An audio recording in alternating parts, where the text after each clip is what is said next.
Now, let's talk about pain and success. So, magka-tandem yan yung pain and success. Pag-usapan natin.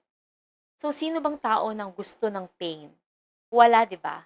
Kapag pinag-uusapan ng success, madami. Sabi nga nila, no gain, no pain. So, before you will reach the success, kailangan mo munang masaktan. Kailangan mo munang maka-feel ng pain.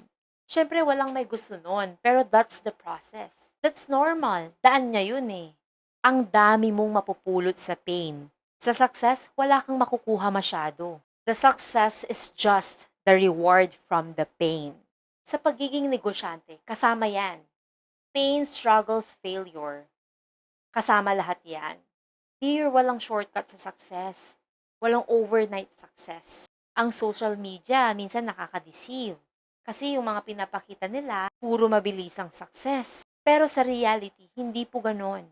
Madaming iyak, madaming dugo, madaming sakripisyo ang manggagaling sa'yo. So, kung bago ka sa pagnenegosyo, normal yan.